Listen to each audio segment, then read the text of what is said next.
Olá, irmãos queridos do Núcleo de Estudos Espíritas Chico Xavier. É um prazer estar de volta para estudar com vocês, compartilhando um pouquinho do conhecimento sobre o Livro dos Espíritos, em que nós vamos refletir juntos. Meu nome é Dulce Alcione, eu trabalho no SEMA, Centro Espírita Maria Angélica, no Recreio, e primeiramente quero agradecer o convite amoroso da casa, que nos permite participar desses estudos tão importantes para todos nós. Hoje o nosso estudo é do Livro dos Espíritos, da questão 291 a 303, relações de simpatia e de antipatia entre os espíritos e também as metades eternas, né? Vamos falar rapidamente das metades eternas, porque hoje já não se tem muita dúvida com relação a isso. Antigamente se tinha, acreditava-se nas metades eternas, mas nós hoje vamos estudar mais relações de simpatias e antipatias. Então vamos pensar primeiro. Quem de nós nunca olhou para alguém e sentiu profunda simpatia? Todos nós, não é? Da mesma forma, algumas vezes a pessoa também pode olhar para alguém e sentir uma certa aversão inexplicável, nunca viu aquela pessoa, e pode sentir uma certa aversão. Por quê? Se não há nenhum histórico contrário da pessoa com relação àquela outra. Estranho, não é? Então, hoje nós vamos estudar isso um pouquinho. Na espiritualidade, nós passamos por essas situações. Será que na espiritualidade, no mundo espiritual, existe essa relação de simpatia e antipatia, como existe aqui na Terra, entre nós que estamos encarnados? Claro que sim. Primeiro, nós temos que lembrar que ninguém muda porque morreu. Morreu, perdeu o corpo, mas o espírito, aquela consciência, continua caminhando, e igual como sempre foi. Então, ninguém muda porque morreu. Não vira anjo, mas também não vira espírito inferior, mais do que já seja. Nós continuamos exatamente como éramos. Então, para os espíritos inferiores, é complicado. Por quê? Porque o espírito inferior alimenta coisas negativas. Ele alimenta as antipatias, os ódios, as raivas, o desejo de vingança. Então é complicado quando desencarna. Por quê? Porque o espírito, quanto mais inferior, mais ele está envolvido nessas vibrações deletérias. Ele acumula em torno de si, seu perispírito, fluidos grosseiros, que André Luiz descreve e está no Livro dos Médiuns como fluidos viscosos. Então, nós podemos imaginar o seguinte: esse espírito desencarna muito pesado. Por uma questão de peso específico, ele não consegue ascender. Isso Emmanuel nos esclarece. É uma questão de peso específico. O espírito que chega ao mundo espiritual mais leve é aquele que alimenta vibrações elevadas. Então, a tessitura espiritual dele é mais discreta, é mais eterizada, é menos densa, é menos pesada. Então, ele consegue ascender mais. E quanto mais leve for, mais vai subir. Isso pressupõe o quê? Conquistas morais. Então, como é que se dá com o espírito inferior? Ele continua alimentando as mesmas paixões que ele tinha na Terra, os mesmos vícios. Ele pode vencer? Pode, como nós podemos, mas é mais difícil. Se nós não vencemos aqui quando encarnados, é mais difícil lá, é muito mais difícil. Aqui nós temos mais possibilidades, mas o espírito pode vencer, sim, as más paixões, mas é preciso ter vontade. Então, vamos explicar um pouquinho.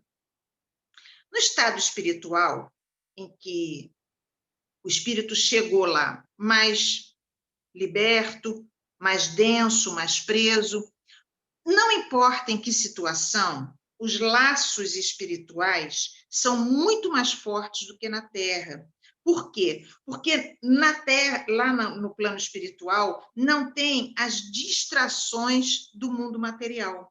Porque o mundo material distrai o espírito. Lá ele está concentrado, ele está focado, ele não tem essas distrações. Então, esses laços são muito mais fortes, esses vínculos são muito mais fortes. E no livro dos Espíritos isso está muito claro. Sejam esses laços de amor ou sejam esses laços de ódio. Quando nós falamos que na espiritualidade não há as distrações materiais para os espíritos de mediano para melhor, né? Para os espíritos que desencarnam muito pesados, os laços são fortes, mas eles estão vinculados a essas distrações materiais, muito vinculados às distrações materiais. Então, eles continuam justamente envolvidos por esses fluidos mais densos e eles sofrem muito com relação a isso, com relação à situação deles. Vamos lembrar de uma coisa? Para o espírito mais ou menos para melhorzinho, como é que se dá esses laços? Quem viu o filme Nosso Lar ou leu o livro, porque o melhor sempre é ler o livro. Vamos lembrar da família de Lísias. Lísias é um enfermeiro, a mãe dele é Laura. Lembram? Que recebem André Luiz em sua casa. Vocês lembram como era a relação da família? Ela se manteve na pátria espiritual. Os familiares moravam juntos, eles dividiam toda aquela afetividade. Então, porque aqueles laços continuaram fortes e eles mantiveram esses laços da mesma maneira que se dava quando estavam encarnados, quando tinham um corpo físico e formavam também uma família.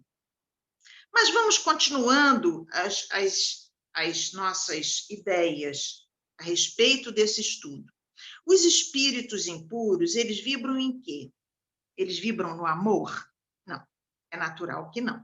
A lógica nos diz que os espíritos impuros, os mais densos, eles vibram muito mais facilmente nas vibrações inferiores. Inclusive, eles são, quanto mais ódio, quanto mais raiva, quanto menos amor eles tragam, mais eles são considerados espíritos inferiores, considerados por eles mesmos, porque ninguém nos julga. Somos nós mesmos que adensamos nosso corpo perispiritual e acabamos sofrendo muito por isso, né?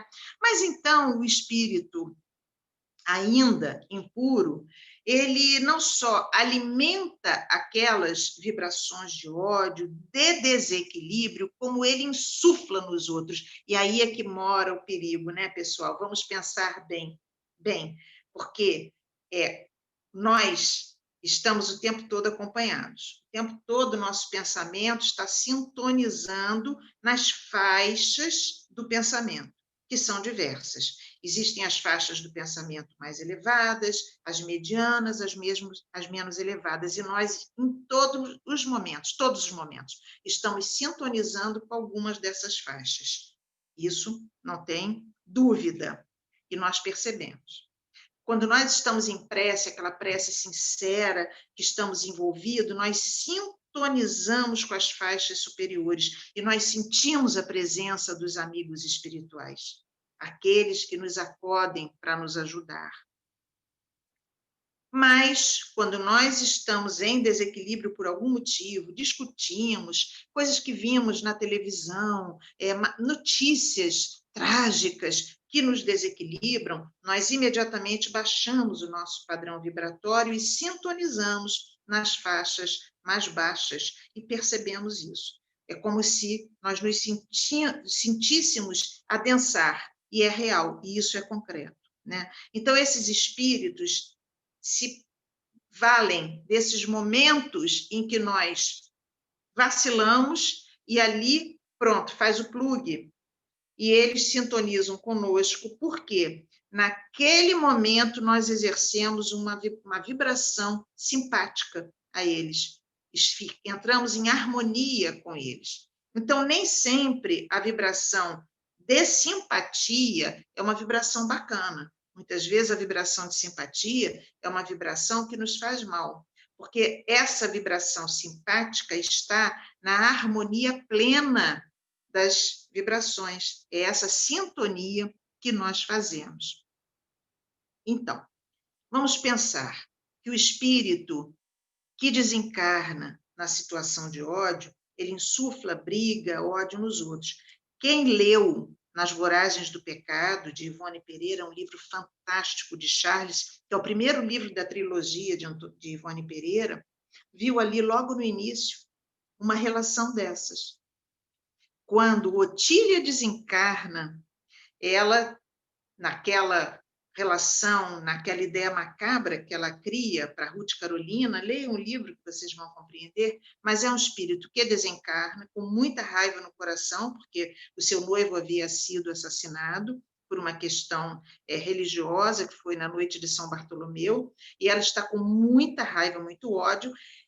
Vejam bem, ela era amiga da irmã do noivo que desencarna, e ela convence essa irmã a assumir o papel dela, a personalidade dela. Então, Ruth Carolina, que era irmã do noivo, assume o papel de Otília, e Otília passa a insuflar em Ruth Carolina, agora fazendo o papel de Otília, fingindo se chamar Otília, passa a insuflar vibrações de ódio contra quem? Aquele que matou o seu noivo, irmão de Ruth Carolina. Ruth Carolina não teria incorporado todo aquele ódio, que ela sentiu raiva, naturalmente, de quem exterminou a sua família, porque não foi só o seu irmão, foi pai, foi mãe, foram os outros irmãos, foram cunhados, cunhadas, sobrinhos, a família inteira dela foi exterminada e ela ficou sozinha. O coração dela estava com raiva, mas a situação em que ela entra, trágica, horrorosa, que levou ela a situações de profundo sofrimento, se deu porque ela estabeleceu uma relação de simpatia pelo ódio com aquela sua amiga, entre aspas, né? Com Otília, e Otília passa a ser obsessora de Ruth Carolina. Então, esse estado de obsessão é um estado de relação simpática, é um estado de relação de simpatia. Mas se nós pensarmos nas simpatias positivas, nas simpatias que nos ajudam, esses laços de simpatia, de amizade, de amor, eles permanecem iguaizinhos quando nós desencarnamos. Aliás, aquele filme Ghost mostra isso de uma maneira bonita, né? Romântica, entre o casal, quando o rapaz desencarna e ele vai buscar a moça, né? E o final, inclusive, é muito bonito. Esse filme é muito bonito e ele tem coisas bem interessantes. Ele instrui, porque ele traz informações que são concretas para o espírito durante várias partes do filme, mas ele mostra ali como ele leva o amor dele, como ele continua o amor que ele sentia pela moça, porque ninguém muda porque morreu. Os nossos sentimentos, as nossas relações, aquilo que nós temos de carinho por alguém, não acaba. Então, essas relações continuam, mas as de raiva também, mas as de vingança também. Então, nós vemos que os processos obsessivos, eles sempre ocorrem por simpatia espiritual, apesar da palavra simpatia sempre lembrar a gente uma coisa bacana, né? Mas espírito simpático não é um espírito sorridente, não é um espírito que nos alegra, não é isso. Espírito simpático é aquele que está em afinidade, sintonia com a gente, é isso, né? Então, mesmo que os espíritos se odeiem, eles, se estão vibrando na mesma faixa de ódio, eles estabelecem, sim, uma faixa de sintonia por simpatia. Mas isso é para sempre? Claro que não. Conforme o espírito vai se purificando, é natural, nós sabemos disso, quem estuda o livro dos espíritos sabe disso, vai cansando e vai desistindo de odiar, vai vendo que a raiva não leva a nada. Não leva a nada. Ela só cansa o espírito, ela só desgasta, ela só traz dor. Quanto mais o espírito fica preso, aquelas correntes, algemado, aquela ideia, aquele momento da dor, mais ele sofre, porque aquilo se torna constante, ele não consegue esquecer daquilo de maneira alguma. Então, conforme vai compreendendo que o ódio não leva a nada, que aquilo só causa dor, né, sofrimento, ele vai se purificando, ele vai melhorando e ele vai desistindo do ódio. E nisso, o que vai sobrepondo o ódio? o que é nossa herança natural divina, o amor. Todos nós temos a herança de Deus, porque todo mundo fala assim, herdeiros de Deus. Nós somos herdeiros de Deus, né? Mas nós já temos a herança de Deus em nós. A herança de Deus são as leis divinas que Deus colocou na nossa consciência. Deus é amor e é a perfeição. E todas as leis divinas, que é o que de melhor nós poderíamos ter da parte do Pai, porque nós fomos feitos à semelhança de Deus, então Deus nos deu o que Ele poderia dar de melhor. Ele colocou na nossa consciência as leis divinas. Agora, essa herança, ela é entregue para a gente e nós temos que desenvolvê-la, porque ela é entregue numa questão, numa latente, numa possibilidade a ser desenvolvida. Está tudo ali, mas nós temos que desenvolver. Então, a nossa maior herança é o amor que Deus coloca, porque a maior lei, a lei que rege todas as outras, é a lei do amor. Diz Emmanuel que o amor e a sabedoria são as duas asas com que a alma se eleva. Sem amor, não adianta a sabedoria, não adianta. Vai chegar um ponto que ela não vai adiante, ela vai parar mesmo, né? Ela vai parar, porque se o espírito puder ter toda a inteligência do universo e não tiver amor, imagina o desastre que seria. Então, isso está fora da lei de Deus. Na lei de Deus, nós temos que desenvolver as duas asas. E quando a gente começa a desenvolver muito uma asa, como aconteceu aqui na Terra, a asa da inteligência, da sabedoria, a lei interfere. Para e a gente repensa, né? Então, nós estamos num processo de transformação, é um processo de passagem de mundo de provas e expiações para a regeneração, onde a humanidade está tendo a oportunidade de repensar, ainda estamos em processo, ainda não estamos no mundo de regeneração. Mas, conforme o espírito vai aprendendo a amar, ele vai aprendendo a usufruir as bênçãos do amor. E aí nós lembramos de um livro de André Luiz chamado Entre a Terra e o Céu, que é um livro fantástico e que tem ali uma relação muito interessante, porque existia um senhor chamado Amaro, ele tinha tido como primeira esposa Odila. Odila desencarna, deixa 2 filhinhos, um menino menor e uma mocinha, uma adolescente, e depois o Amaro casa com Zulmira. Amaro casa com Zulmira e Zulmira sente um ciúmes muito grande do menino, do menorzinho, do Júlio, porque o pai, o Amaro, dava muita atenção para o Júlio. Então, Zulmira começa, e ela era muito jovem, tinha 25 anos, eu creio que está lá no livro, 24, 25 anos. Então, ela começa a desenvolver um ciúmes enorme do menino. Quando ela começa a desenvolver ciúmes do menino, ela conecta com Odila, porque Odila sentia ciúmes dela, que tinha casado com o seu ex-marido, que havia ficado na Terra. Não era um espírito muito esclarecido, não era mau. Odila não era má, mas era ainda um espírito que vivia essas situações mundanas, talvez com pouca fé, não tinha entendimento da vida espiritual. Ela fica ali pela casa, né? Aqui pela terra. Então, quando a Zulmira, que é a segunda esposa, desenvolve os ciúmes pelo menino, através do menino, pelo marido, o menino Júlio, ela plum, conecta com Odila. Então, Zulmira passa a ficar doente, fraca, fica na cama. Desculpe. E Zulmira sofre muito com o assédio da Odila. Então, Odila deixa Zulmira num estado horrível. Mas por quê? Porque houve conexão. O livro é lindo porque a história se desenvolve. O menino acaba desencarnando, ele era um ex-suicida, ele acaba desencarnando. Ele é atendido no plano espiritual por Blandina, que na verdade é meio-meio, mas que cuida de uma área, de uma casa de crianças, que recebe crianças. Ele tinha 9 anos quando ele desencarna, e ele sofria porque ele não podia ver a mãe dele. A mãe dele não tinha condições de entrar, de ascender onde ele estava.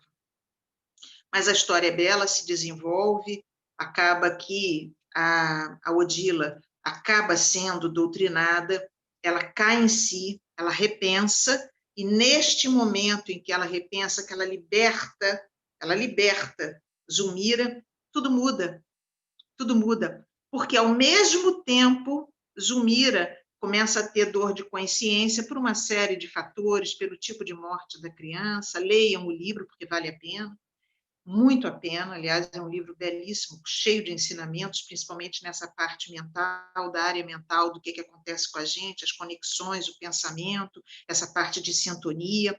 Mas, neste momento, ela passa a ajudar a Zulmira. Primeiro, num primeiro momento, ela ainda fica assim, mas logo depois ela passa a ajudar. Zulmira acaba engravidando de Júlio, o menino que iria reencarnar em pouco tempo, em breve tempo, porque ele desencarnou em função de ter sido, cedinho, em função de ter sido um ex-suicida. Mas nós vemos aí esse caso do espírito que se tocou da situação, percebeu do mal que fazia, que lhe fazia e fazia os outros, e que muda completamente a relação que ela tinha com aquela que ela obsidiava, e que ela passa, então, a agir como uma irmã fraterna, né? A ajudar realmente, porque ela percebe as benesses do amor, ela passa a usufruir dessas bênçãos do amor, né? Então, o que pode prejudicar a qualquer um de nós? Isso é preciso que nós tenhamos muita atenção. A lembrança de qualquer prejuízo que a gente tenha sofrido, por qualquer pessoa, seja por um amigo que trai, seja na relação de casal, na relação familiar, do trabalho, seja o que for. Essa lembrança do prejuízo que nós sofremos é muito, muito prejudicial a qualquer um de nós. Qualquer um de nós. Então, o que nós temos que trabalhar? Relações de simpatia no sentido de amizade. Trabalhar o perdão dentro de nós. Trabalhar o entendimento que o outro errou conosco, mas quem de nós nunca errou com ninguém? Quem de nós está livre do erro? Aliás, Jesus falou isso, né? Aquele que estiver sem erro, atire a primeira pedra. E não vai ficar ninguém, porque todos nós, em algum momento de nossas vidas, erramos, pisamos na bola com alguém ou com muitos. Então, essa lembrança do erro nos prejudica muito, nós temos que aprender a trabalhar muito isso. Conforme nós formos entendendo que essas lembranças nos prejudicam, nós vamos mudando a nossa sintonia, o padrão vibratório. A mesma coisa com o espírito que desencarnou, que muitas vezes se manifesta na reunião mediúnica, nessa situação de ter aquela lembrança viva, firme na sua mente, e ele acorrentado àquela dor. E no processo da doutrinação, muitos deles caem em si, porque envolvidos pela espiritualidade amorosa, pelas vibrações de amor da casa, onde estão sendo doutrinados, pela equipe de médiuns que está ali trabalhando em favor daquele irmão, eles percebem as benesses do amor. E ali, eles mesmo ainda não perdoando, eles aceitam se afastar. E que bênção quando isso acontece. Que maravilha quando realmente isso se dá. Porque aí é que eles vão poder, no futuro, reatar os laços de fraternidade, porque ninguém que nos prejudicou e que nós fomos atrás para prejudicar, ou que a lembrança ficou e a gente acaba prejudicando pelo pensamento, porque o pensamento manipula os fluidos espirituais, os fluidos, e acabam prejudicando também, chegando àquela pessoa que nós estamos endereçando o pensamento. Então, que os nossos pensamentos sejam positivos para todos, né? E quando a gente estiver em desequilíbrio com relação a alguém, faz a prece, repensa e envia pensamentos bons. No esforço, maravilha, que seja, mas envia pensamentos bons. Nós temos um caso do André Luiz ainda em nosso lar, quando ele encontra com Silveira. Vocês lembram disso? Aliás, o nome da lição é Encontro Singular, porque foi um encontro singular. André Luiz está em nosso lar, andando, e, de repente, ele encontra Silveira. Quem tinha sido Silveira? Tinha sido um homem que foi à falência em função do rigor do pai de André Luiz. Ele devia ao pai de André Luiz, o pai de André Luiz não perdoa, cumpre a dívida e Silveira vai à bancarrota, à falência. Ele se muda para o interior com a família em estado de penúria. E ele havia ido na casa dos pais de André Luiz para pedir que, por favor, ele desse mais um tempo, porque ele tinha família, que a família ia ficar na miséria, que ele precisava, que ele tinha estado doente, que ele não tinha podido trabalhar para pagar aquela dívida. A mãe de André Luiz interfere, pede, suplica, mas naquela época a mulher não tinha voz, a não ser para criar os filhos, para ser a dona de casa que obedecia ao marido. E ele fala, fica quieta. E ela tem que ficar quieta. A voz dela não foi ouvida. O que dói na consciência de André Luiz é que ele falou para o pai, você está certo, papai. É isso mesmo, ele deve, então ele tem que pagar. Quando Silveira encontra André Luiz em nosso lar, Silveira, que era um espírito já muito acima em termos de amor do que André Luiz naquele momento, Silveira abraça André Luiz, feliz de estar encontrando. Coloca isso para ele. André Luiz fica desconcertado. Silveira percebe e se afasta. André Luiz vai conversar com Narcisa, e atenção, que Narcisa fala para ele.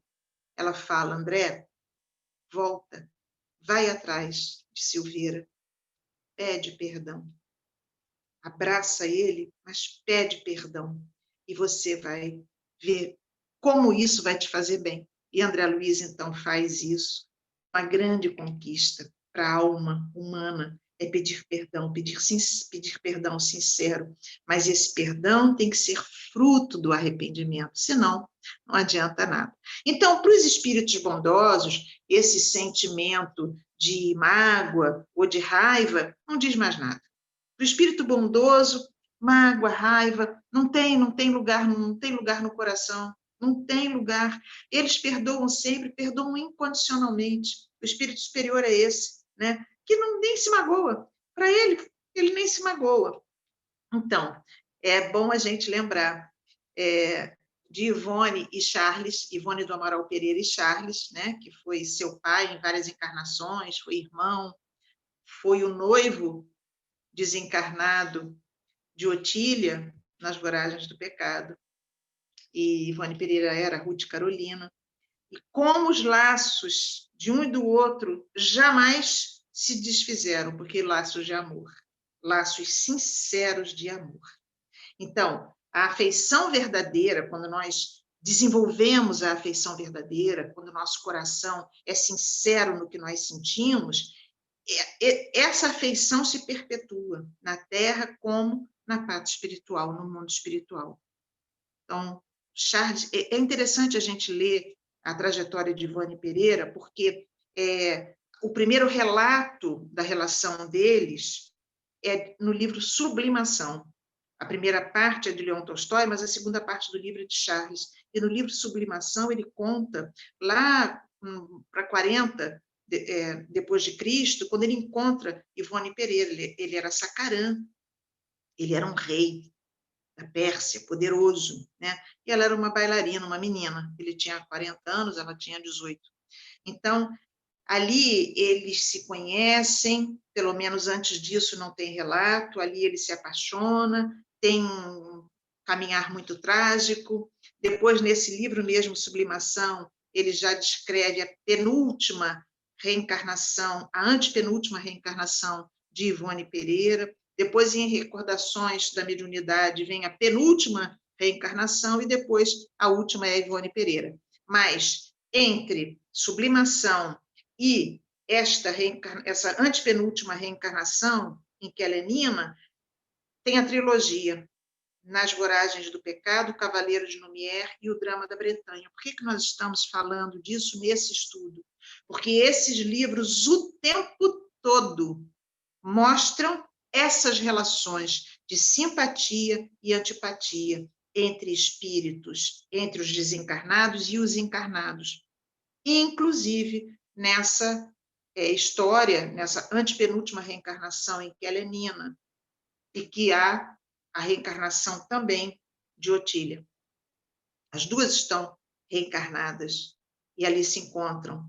Mas eu não vou contar, não, para vocês poderem ler, porque é tão interessante esse reencontro delas e como é que Otília sofreu por ter sido um espírito obsessor que alimentou o mal, como ela desenvolve ciúmes por Nina nessa encarnação, e aí o desfecho é lindo, é lindo. A gente tem que ler para poder curtir e entender, né, os laços, esses laços dos espíritos, os laços que são verdadeiros, seja no amor, seja no ódio. E como é que os laços de ódio sempre vão caminhar para o amor.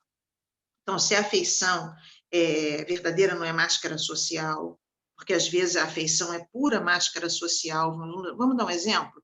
Às vezes a pessoa não vai com a cara do outro, mas é chefe, é o chefe. E aí não vai com a cara, tem raiva, tem ódio, pensa mal do chefe, a beça. É um subordinado que não gosta do seu superior. Mas o que ele faz? Bajula o chefe o tempo todo. Escorre veneno, mas o rosto dele, quer dizer, por trás é um lobo, mas na frente é um cordeiro, né? Então não é uma relação verdadeira de amor, de simpatia, de respeito, não é, porque essa relação na espiritualidade não vai ter vínculo nenhum, né? Porque ele bajula, mas ele não gosta. Então, se não é uma relação falsa, de falsos sentimentos, ela vai se manter na pátria espiritual numa boa, com alegria, né?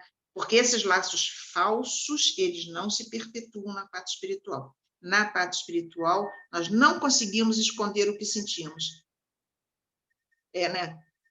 Aqui na Terra, a gente esconde os pensamentos. Aqui na Terra, a gente pode encontrar com alguém, transmitir um sorriso enorme, né? E por dentro estar triste de encontrar aquela pessoa, porque ela magoou, porque ela feriu. Mas nós temos que trabalhar todos esses sentimentos, não é, pessoal? Nós temos que trabalhar tudo isso, porque como espíritas nós aprendemos, com o Evangelho de Jesus, o Evangelho do Espiritismo, que só os sentimentos bons nos fazem bem. Só as boas palavras nos fazem bem. Só os bons pensamentos nos fazem bem. E as boas ações.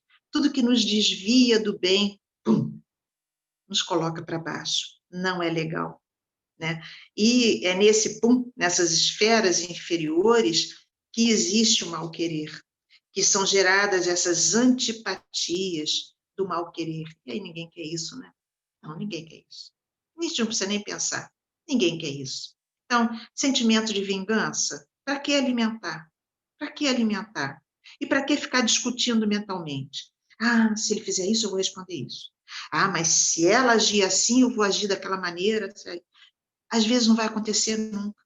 Às vezes a pessoa magoa a outra sem nem perceber. E nós fazemos isso também. Magoamos sem querer, não queremos magoar, mas magoamos. Nós ainda somos imperfeitos, nós ainda somos aprendizes da vida, né? Por isso estamos aqui trocando. O importante é que a gente troque o tempo todo, porque nós não somos maus. Ninguém é mau. Nós estamos temporariamente distraídos, enganados, mas ninguém é mau. Como diz Leon Denis, o mal é apenas a ausência do bem. No momento em que nós vamos descobrindo o bem, no momento em que o bem vai acontecendo no nosso coração, na nossa alma, o mal automaticamente vai diminuindo. É lei de Deus. São essas leis maravilhosas que trazemos em nossa consciência. Projeto de Deus para todo o universo. É a união fraterna. Alguém tem dúvida disso?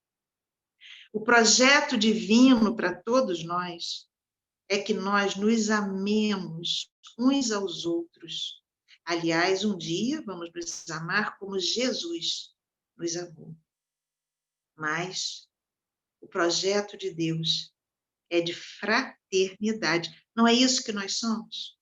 Uma grande família universal. É isso que nós somos. Somos todos irmãos em Deus. E nós retardamos o resultado do projeto, né? Nós retardamos. Por quê? Porque somos espíritos rebeldes. Isso mesmo, rebeldes.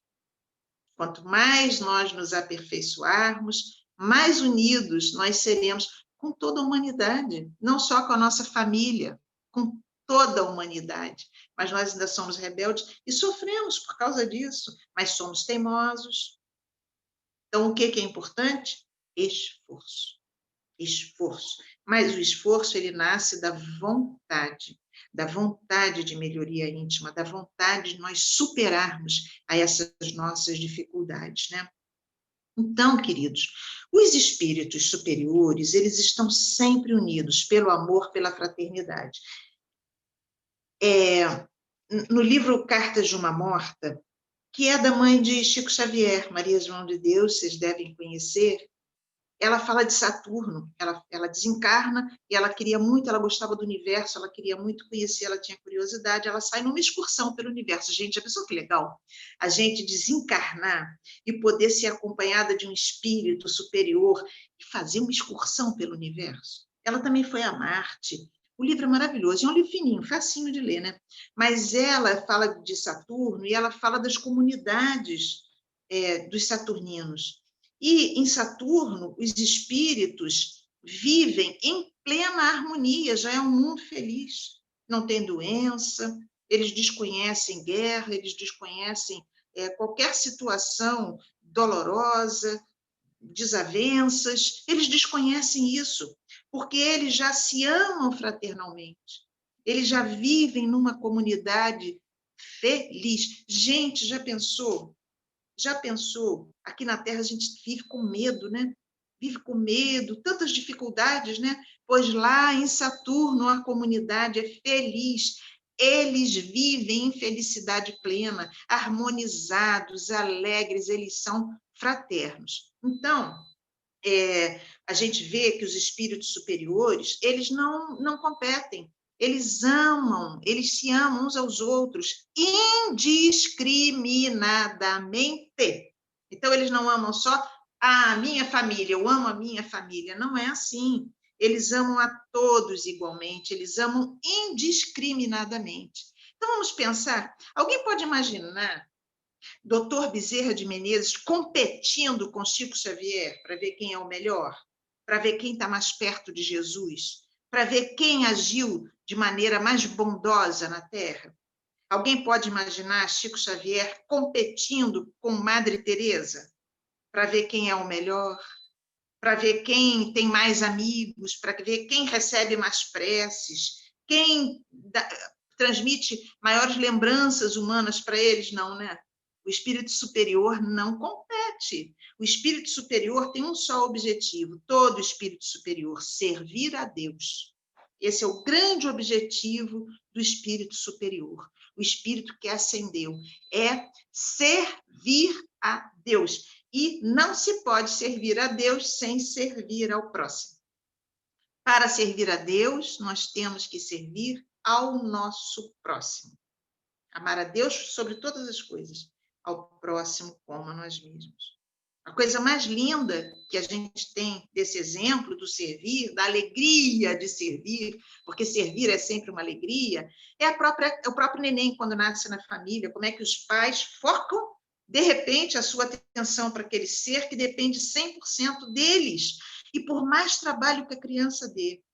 Aí os pais não dormem de noite, e a criança tem febre, e vomita, e troca fraldinha, e é um incômodo, e acorda no meio da noite, e começa a balbuciar, e os pais não dormem mais, mas por mais que os pais tenham toda aquela dificuldade, passam a viver para servir aquele pequeno ser que chegou, quanto mais eles servem, mais amam, mais aquele bebezinho toma conta da vida, do coração desses pais. Não é assim?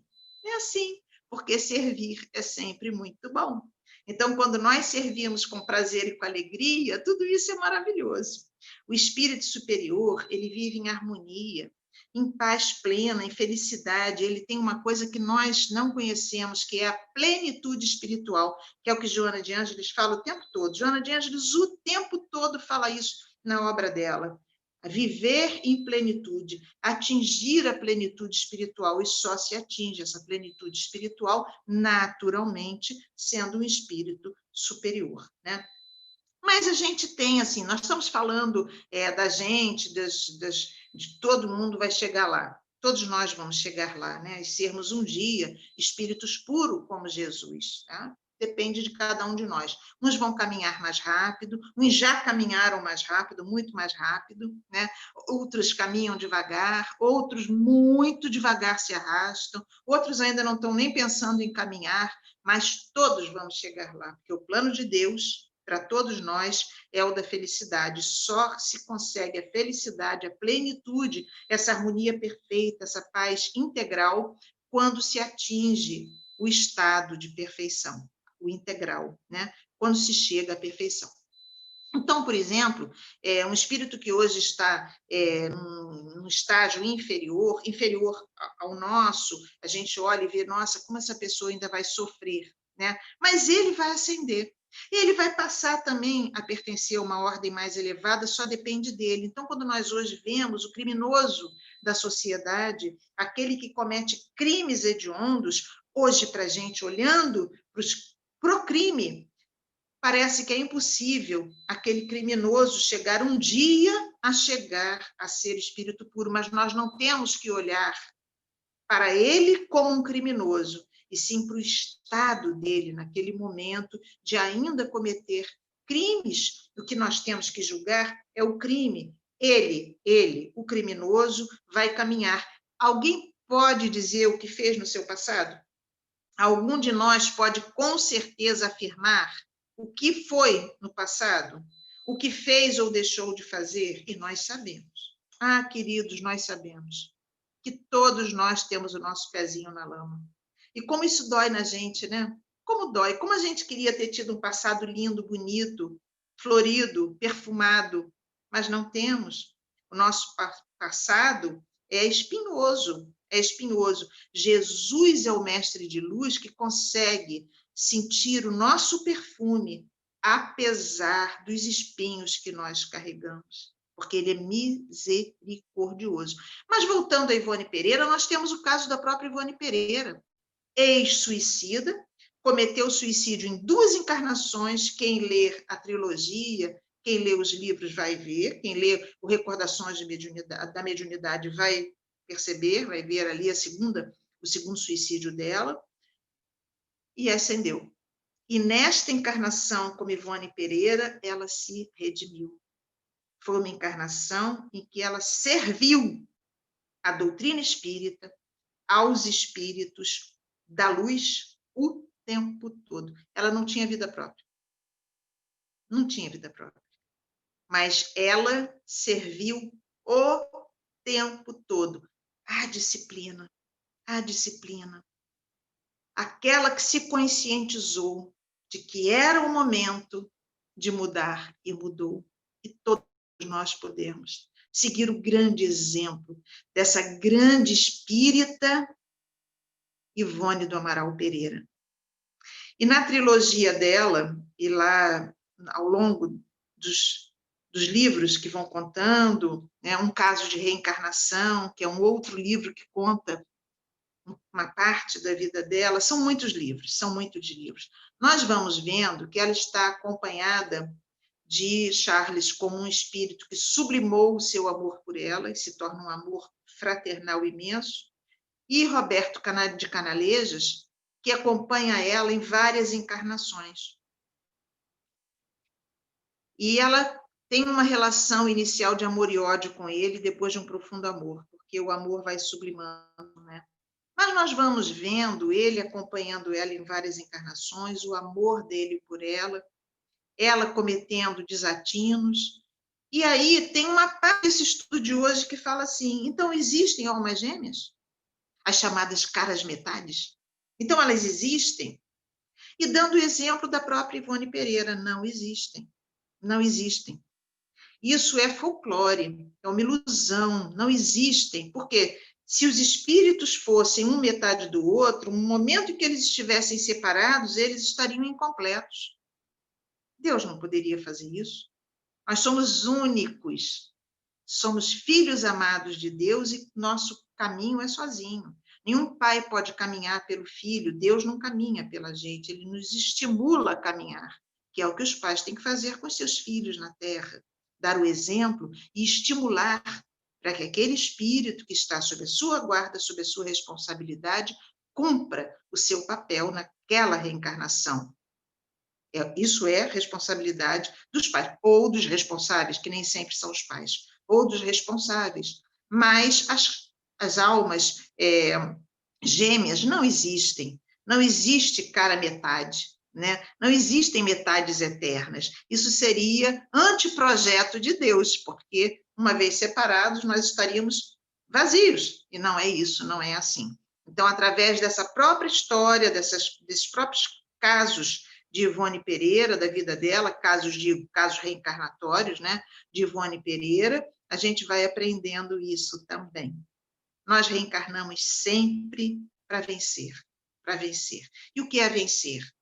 Vencer não é vencer não é ser famoso, vencer não é ser importante. Vencer na vida é vencer a si mesmo.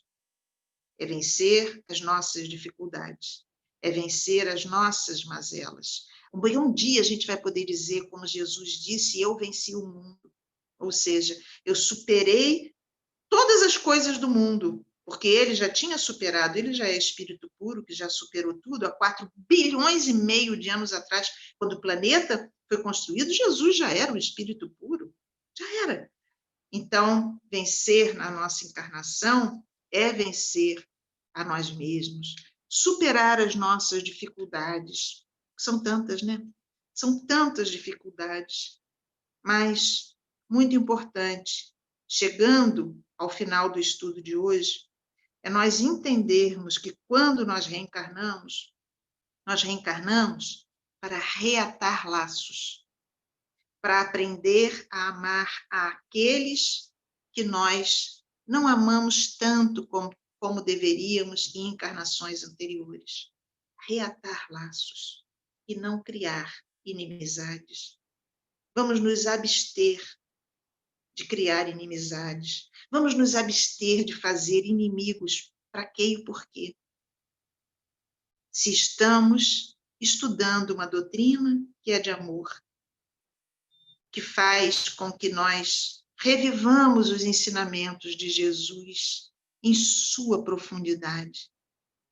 Então, vamos lembrar do mestre amigo. Perdoar os inimigos é não fazer inimigos. Perdoar os inimigos, que muitas vezes ofendem de uma maneira muito grande, é não desejar o mal a eles, já que o perdão não é espontâneo ainda nos corações na terra, em muitos corações na terra não é, em muitos é. Mas não desejar o mal, orar pelo inimigo. Orar pelo inimigo é criar uma trilha de luz em si, no próprio coração, é abrir uma estrada de amor que nos sustenta, que nos fortalece. Finalmente, um dia, como está no Evangelho, como Jesus falou, nós vamos amar o inimigo. Então, vamos ler nas voragens do pecado. Amar o inimigo é possível. Distante, para muitos, muito distante, mas é possível. Não vamos alimentar ódios. Na Terra, cada um tem as suas preferências. Time de futebol, cada um tem as suas preferências. Não importa. Que tudo seja saudável, que seja com alegria, que haja torcida, que haja preferências, com alegria, mas jamais com agressividade, jamais com desamor, jamais vibrando no sentimento negativo. Então, queridos, nas proximidades do Natal, que façamos desse Natal um Natal de luz, que nos liberte das nossas indiferenças, dos pensamentos negativos, das amarguras, que busquemos Jesus na mente, nos nossos corações. Que todos os ensinamentos de Jesus brilhem na nossa vida. Que possamos aproveitar muito todo esse ensinamento que estamos passando com a pandemia, nos libertando de pensar coisas ruins, de buscar nos fortalecer na esperança, trazendo a paz para o nosso coração. Que Jesus, queridos irmãos, esteja presente no coração de todos. Que tenhamos um final de ano de muita luz e que 2001 seja um ano de muitas, muitas conquistas espirituais. Que a paz de Jesus fique em todos os corações, com muita gratidão pela oportunidade do trabalho. Graças a Deus.